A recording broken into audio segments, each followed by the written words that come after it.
Welcome back to another Reading and Correcting with me, Kindar, the Tiger Writes, and Ty, the Tiger Supervisor. These are where I read a chapter from one of my stories and correct it as I go. If you want to listen to these live, it's every Tuesday morning, 8 a.m. Eastern Time on Twitch and YouTube. And if you are looking to support me, that is on my Patreon. Today we are doing chapter 101 of The Captain's Heart. We're approaching the coordinates, Captain, Tom said. Scans? Gralgiran asked. Nothing. We ram thick, Joe well, Jeremy answered. If this is where they want to meet us, we're here early. Only there had been no time provided. When Tommy the Earther had let Gralgiran know his contact had agreed to speak, it was in the form of coordinates.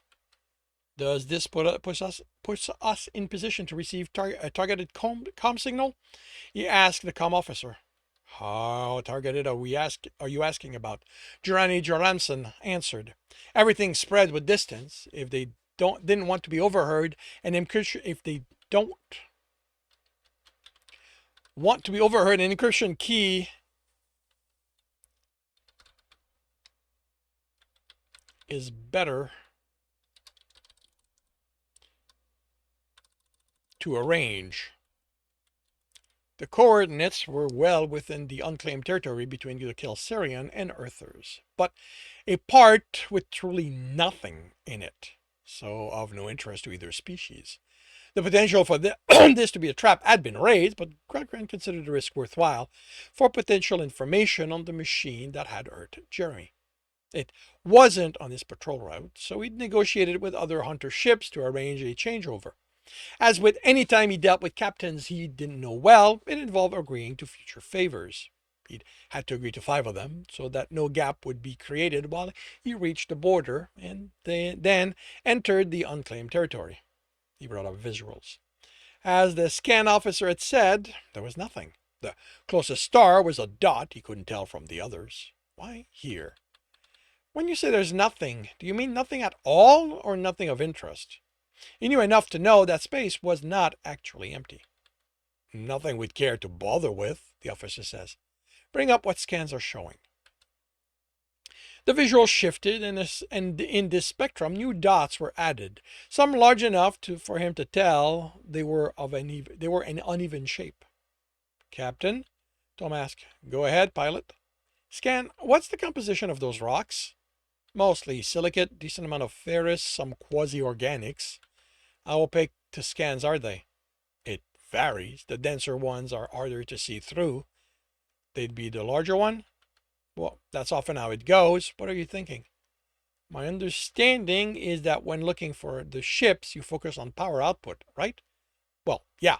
In the void, that's what stands out the most, but those rocks wouldn't hide that. The energy would radiate around whichever one a ship hid behind. Unless it's powered down. Jeremy and Gralgiran said, it's something we do when we need to get a shuttle close to a ship undetected. Launch us at it well outside its scanner range, shut everything down but the bare minimum and drift there. Bare minimum means hardly any life support. That stuff's energy intensive, you know. But you can ration it. But that only works if you have an idea how long you'll be rationing. These people didn't know when we'd get here, unless they have sources inside our ship. They couldn't even get a sense of scale for when we'd arrive. How low could power be dropped to keep them alive indefinitely? Gralgiran asked. Nowhere near low enough for any of these rocks to hide it if you want to keep your crew alive. What if it's just one person? The scans officer's protest locked up. He looked at his readout, made adjustments, and the visual shifted with them. It was all dark, as if he was supposed to be able to tell the rocks from the background. The bridge lights interfered. Then yellow, so faint he thought he was imagining them until Tom asked, What's that? That's so faint, I'm not sure there's enough power there to keep that one person alive, but there is something on the other side of that rock. Set for wideband broadcast. Set, she replied. Sending greetings to the wanderers out there. he said in Earther, since he couldn't be sure they'd know federalize. We come bringing company and good conversation. He motioned for her to stop the broadcast. Am I looping it? Unless you think there's a reason they won't hear this one, no. They could be off shift, Tom said. I'm alone out here, the scan officer said. I want to know everything that's happening. Since sleep isn't something I can forego, I record everything and set alarms to go off if anything outside the standard parameter set occurs. The standard parameters I've set occur, he smiled. We are well outside any parameter they could have thought to ignore. Or would want to, Jeremy and Gralgiran said. How long until they respond? Tom asked. She shrugged. It depends what their intentions are. We're outside their sensor range, aren't we? Gralgiran asked. At those reading, I doubt their sensors can see through the rock they're hiding, through the rock hiding them. They were expecting someone, but couldn't know if the message had been intercepted. They had exiled themselves from their people, hidden themselves where no one would think to look. Hunter, Johnny Johansson, go join your pack.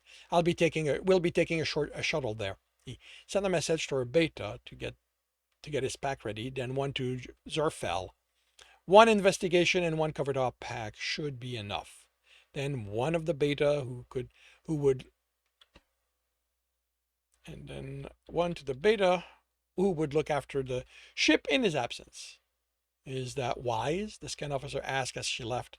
We don't have any information about them. I doubt that's all they have access to. They could bring up some kinetic cannon when you get in range and shatter the shuttle. I'm sure a pilot will know how to evade something like that. Captain, the pilot said from the cockpit, I'm sending you visuals. I don't think this is what you were expecting. The center of the base shimmered. The target rock appeared with a ship close to it. That's big, one of the hunters said. It stretched nearly from one end to the other from this angle. How come the power didn't register on scan? Another asked. Something that big has to generate a lot of it. Only if it's all powered up, Zerfiel said. Pilot, how close to the surface is it? Minus something, it's embedded in it. Crashed? Can't be certain from here, but it'd be my guess. There's no point in touching a rock if you don't have to. Any idea what kind of ship it was? Nothing I've seen before, so I'm guessing an Earther one. What are the readouts? What am I, the Bane scanner? This thing's designed for stealth, not seeing through anything. And even if it had decent scanners, there's no way they'd see through something this large. Can you find us a way in? Gralgiran asked. I'd rather avoid blowing a hole in it if possible. I see a few things looking like airlocks. Up close, I'll be able to tell if one of them has power. Then it's on you to get in. Hunter Jeremy and Gralgiran, how confident are you can get it open? He asked. So long as the language isn't something completely different from what that station used, I'll get us in. Good. Everyone, suit up. We bring Oxy for 6 hours, no weapons. They might be scared, but they are not the enemy. Definitely an Earther design, a hunter grumbled. Shining a light around the narrow corridor. Going forward, I respectfully request not to be included in hunts on Earther ships. Noted and refused, Gralgiran replied casually, watching Hunter Jeremy and Gralgiran work. In getting the airlock open, she detected a network, and now that they were in, she'd ask for a chance to hack it. Alpha, Patrick said, there is something resembling an atmosphere in here. He checked the tablet attached to his arm, which had a red block next to the breathable, actually. I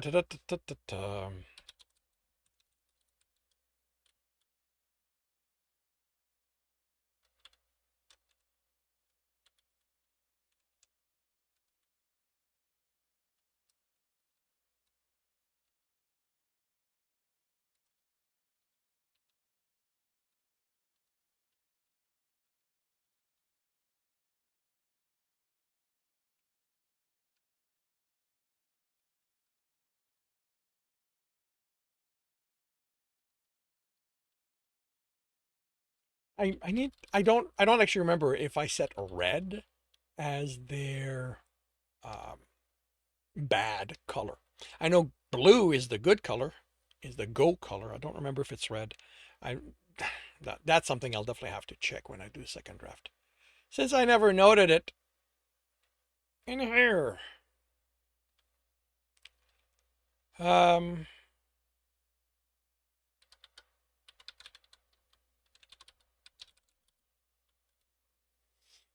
all right. The breathable atmosphere in the small letter on his heads up had a red bar next to it, but his suit only had a fail pass system. How breathable? Not very. Stale. My guess is that the recirculation system has been offline for a long time, like years for something this big. Got something, the hunter exclaimed. Got a power distribution schematic. It confirms just about everything's barely running, but there is something drawing a lot of it somewhere in the center. That would explain how the Bane scanner missed it, Patrick said. The hall and the rock would insulate that. Heat leak at the edge would be what they picked up. Can you guide us there? She asked the hunter. She studied her tablet. Yes. Gralgiran looked over the door blocking their way. It hadn't been the first they stepped through, but it was the first closed one, as well as being uncomfortably narrow. The corridors had these doors at regular intervals. Can you open it? No power to it, the hunter replied. We can blow it up, another hunter said. I don't need that. Another said. Did you do a stability scan of the ship?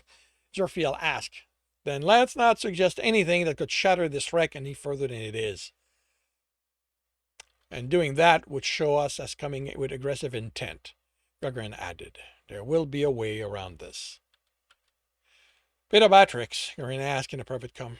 Can we pull air from around us to supplement our reserves? He'd check how much oxy he had, and in 15 minutes it would reach the halfway mark. He'd have to turn them around so they could change reserves. Change the reserves. It's not going to help that much, and it's going to tax the scrubbers. Hunter Jeremy Johansson, he called in Gercom. How close are we? Around the corner is where the power is being used. We're almost. She turned the corner. Another fucking closed door. The hunter cursed. There's an addiction back where this one has power, the hunter said, cutting her off her beta. She opened the side panel as soon as she reached it and connected a tablet to it. In no time, the red light turned green, and then the door slid open, releasing air in the corridor. In! Gralgiran ordered. Hunter, close it as soon as we're all in. We don't want to cost him all his oxy. The light on the tablet turned blue before the